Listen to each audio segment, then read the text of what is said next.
Бишкек, Ош жана Токмуктун жергиликтүү кеңештеринде депутаттыкка ат салышуу ниетин 33 партия билдирди. Шайлоого Бишкек шаарында 18, Ошто 9, Токмокто 6 партия катышат. Өнүгүү прогресс номер 15. Белгилей кетсек, талапкерлердин тизмесин каттоо жараяны бир күн мурун аяктаган. Борбор калаада 1371 талапкер көрсөтүлгөн. Алардын ичинен 1258 талапкери каттоодон өттү.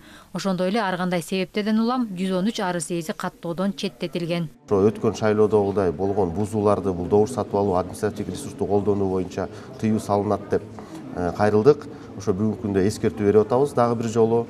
Ошондой шайлоонун баягы шайлоо процесси таза айкын өтсүн деп. Бүгүн Бишкек аймактык шайлоо комиссиясы КТРКда акысыз эфирдик убакыт берүү жана бюллетендеги орундар үчүн чучугулак өткөрдү. Түз берүүлөр 4 форматта көрсөтүлөт. Булар дебаттар, кайрылуу, ТВ отчеттору жана тегерек стол. Ал эми шайлоого аттанчу партиялардын бюллетендеги катар номерлери төмөндөгүдөй бөлүштүрүлдү. Биринчи ата журт Кыргызстан. Экинчи биздин Кыргызстан. Үчүнчү жаңы мезгил. Төртүнчү эмгек партиясы. Бешинчи замандаш. Алтынчы күч бирдикте социалдык саясий партиясы. Жетинчи Жашыл Кыргызстан партиясы. Сегизинчи ишеним. Тогузунчу Айкөл Кыргызстан. 10-чу Туран демократиялык партиясы. 11 социал-демократтар. 12 реформа. 13 келечек будущее. 14 столица демократиялык партиясы. 15 өнүгүү прогресс. 16 улуу журт. 17 ынтымак. 18 биздин эл.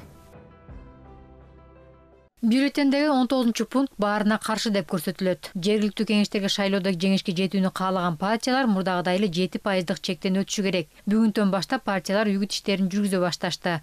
Ал эпидемиологиялык кырдаалды эске алуу менен 10 июлдун эртең мененки саат 8-не чейин уланат.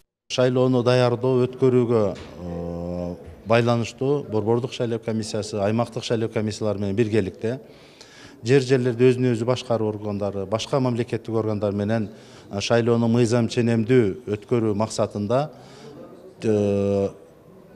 багыт боюнча жумушчу топторду түздү. Мисалы, арыз даттанууларды кароочу жумушчу топ, шайлоо алдындагы үгүт иштерин жүргүзүүнүн жол жоболорун көзөмөлдөөчү жумушчу топ, финансылык маселелерди текшерүүчү, көзөмөлдөөчү, текшерүүчү жумушчу топ. Андан сырткары ыкчам чара көрүү боюнча координациялык топ түзүлдү. Эскерте кетсек, өткөн шайлоо пара берүү жана административдик ресурстарды колдонуу боюнча келип түшкөн арыздардан улам жокко чыгарылган. Андыктан борбордук шайлоо комиссиясы саясий партияларды одоно мыйзам бузууларга жол бербөө жана шайлоо мыйзамдарын сактоого чакырат. Бүгүнкү күндө 1258 талапкер катталды. 113 талапкердин каттоосуна ошо чек койдук. Бунун негизи болсо ошо документтери же ошо соттолгон фактылары аныкталды жана башка факторлор болду. Эскерте кетсек, кайра шайлоо 11 июлда өткөрүлөт. Саясий өнүктүккө 48,3 миллион сом сарпталат. Учурда бардык шайлоо тилкелери техникалык жабдыктар менен камсыздалган жана шайлоочулардын тизмелери даяр.